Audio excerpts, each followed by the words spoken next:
Professor Dave explains. Professor Dave explains. No he doesn't. On the 27th of March 2019, Professor Dave published a video titled, "The Earth is Definitely Not Flat."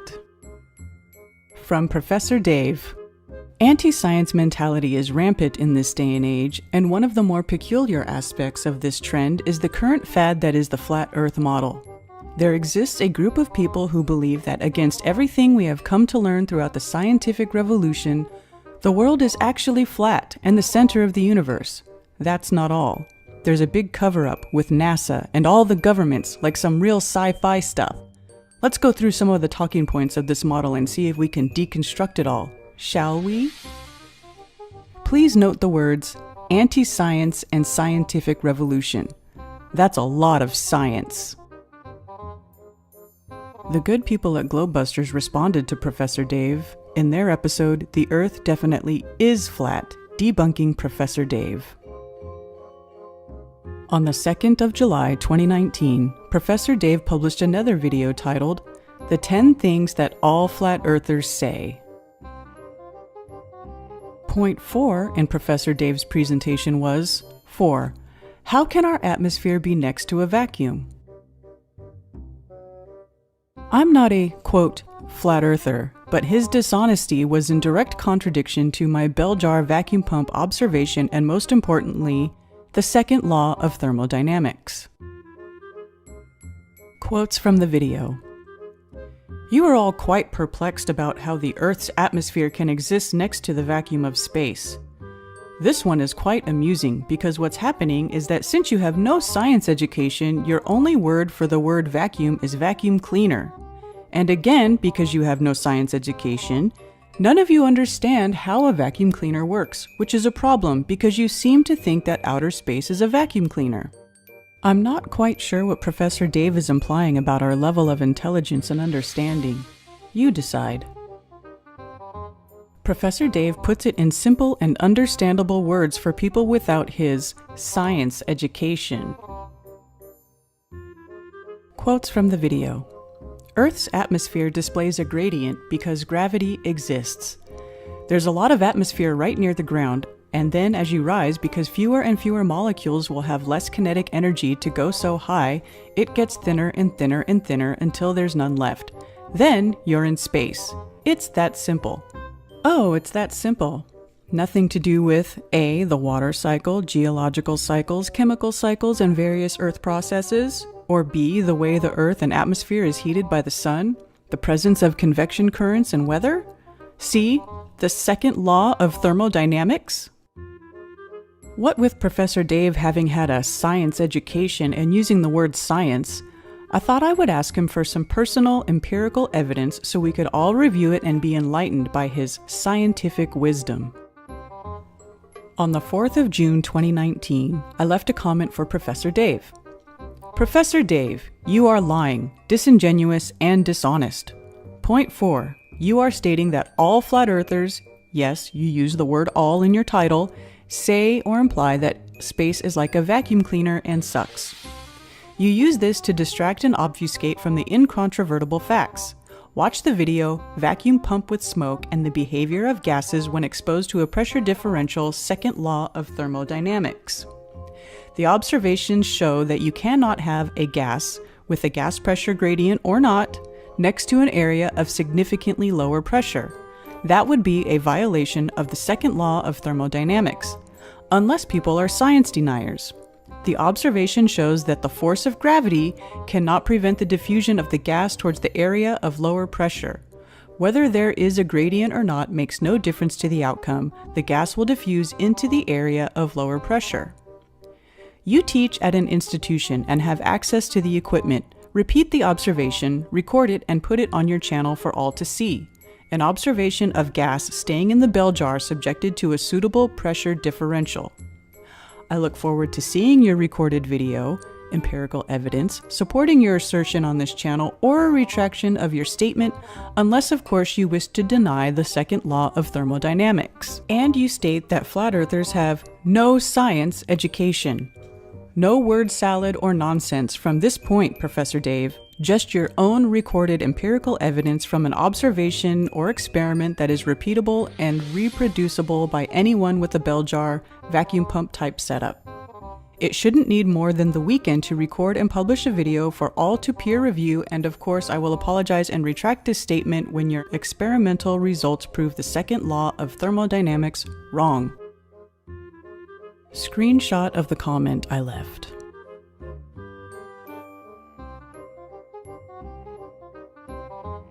Having discussed the Professor Dave video with a colleague on Skype, said friend got back to me saying that he had watched the video but my comment wasn't visible in the comment section. Only I could view the comment from my account. I didn't realize this trickery was possible. I just thought it was comments on or off. Professor Dave has been censoring me. His subscribers and commenters are not allowed to see that he has been asked to provide empirical evidence to support his narrative. That's not the science I'm used to. I copied and pasted my colleague the statement who added the same comment using his account. Professor Dave, who has been censoring me for asking for empirical evidence, now thanks to my colleague, Professor Dave was subject to the acid test of honesty. Would Professor Dave present the necessary personal empirical evidence recorded and date and time-stamped observations to prove the smoke in the vacuum chamber observation incorrect or inappropriate? Or would he not have any empirical evidence and instead use one or more of the following: obfuscation, deflection, word salad, or direction to a model? Make a prediction. When the person supplies no personal empirical evidence but instead employs one of the 4 distractions listed above, you will immediately know that the person is disingenuous and out to deceive you. The reply. Professor Dave explains, Lyle, I would bet my life savings that you can't define the second law of thermodynamics even when using Google as a reference. Incidentally, I have a tutorial on that in my classical physics playlist if you'd like to learn. Was your prediction correct? No empirical evidence presented, but obfuscation, deflection, word salad, direction to a model or tutorial. Not bad for a 2-sentence condescending reply. Professor Dave has failed the acid test of honesty with honors. Then my colleague contacted me to inform me that his comments were being censored and could only be seen by him. You are stopping me from applying to others' comments. Best not allow people to analyze and think for themselves, especially when you have no personal empirical evidence. Science is a review process based on repeatable, reproducible empirical evidence obtained by the application of the scientific method, not censorship when you have been caught with your pants down. So, Professor Dave, a person that has had a science education and uses the word science in sentences, has 1. Been condescending and arrogant, 2. Censored a person asking him to support his narrative, 3. Provided no empirical evidence based on the scientific method, 4. Failed to be honest. That's a man of science. Professor Dave has proved himself to be dishonest and disingenuous. I'm not upset that you lied to me. I'm upset that from now on, I can't believe you. But let's not be too hasty. Professor Dave has until Sunday evening/Monday morning to provide his personal empirical evidence. We will give him until Tuesday. If we receive it, then we can, in true scientific fashion, review the validity of the evidence. Oh wait, we don't have a science education like his, so we aren't capable of making such a judgment. I will publish a video next week that will either contain Professor Dave's empirical evidence or just state that Professor Dave hasn't provided any. Want to make another prediction? Hey guys, what do you mean you need proof? Just believe me, I've had a science education. Please leave a comment on Professor Dave's YouTube video and see if you are censored as well. My sincere thanks to Karen B for her technical support in the production of this video, and dedicated to Globebusters for their continued questioning and discussions.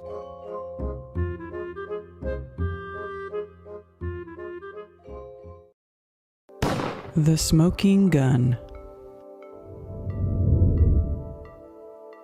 We have been told that Earth is in space, which is said to be expanding. Outer space has very low density and pressure and is the closest physical approximation of a perfect vacuum. But no vacuum is truly perfect, not even in interstellar space, where there are still a few hydrogen atoms per cubic meter. The video clip you are about to see shows a simple vacuum chamber observation. It is a low pressure rather than a vacuum.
We will examine the pressures involved in the observation, then apply the known scientific laws, logic, and reason to determine our situation on Earth.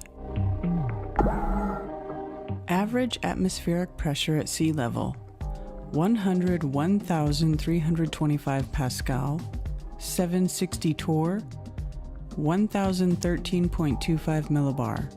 Molecules per centimeter cubed: 2.5 times 10 to the 19th molecules. 25,000 trillion molecules.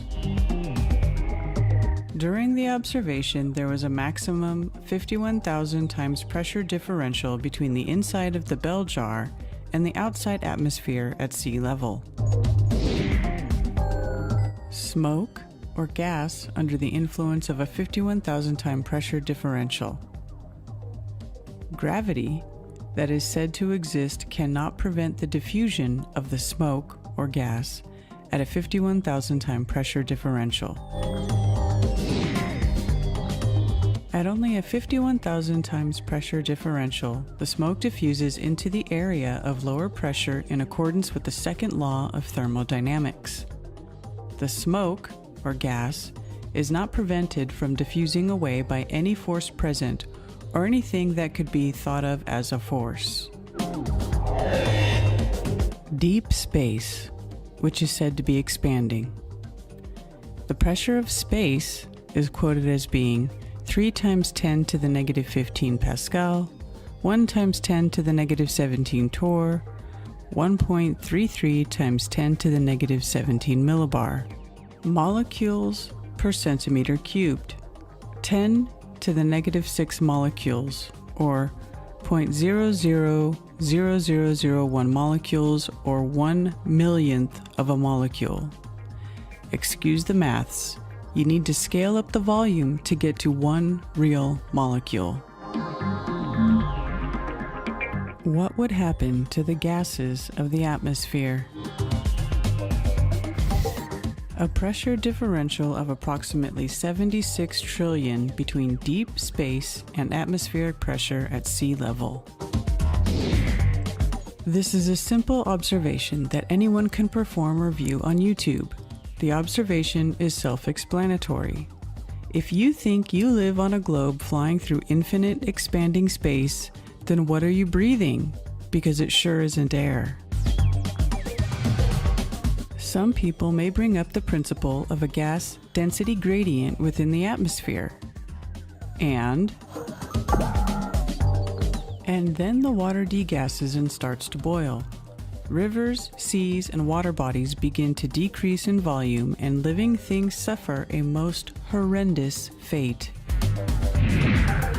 No atmosphere, no liquid water. No us. Thank goodness we don't live on a space-traveling globe. The logical conclusion from this observation is incontrovertible. There is no other explanation. There is only acceptance or denial of the facts and an unbroken law of science. The acid test of honesty. How might someone respond to this observation? If anyone says this observation is incorrect or the conclusions are mistaken, then ask them for their personal empirical evidence, recorded, dated, and time-stamped observations based on the scientific method to support their statement. When empirical evidence is not forthcoming because they do not have any, then one or more of the following will be used. 1. Obfuscation. 2. Deflection. 3. Word salad. 4. Direction to a model. Or 5. Ridicule. When the person employs one or more of the 5 distractions listed above, you will immediately know the person is either A.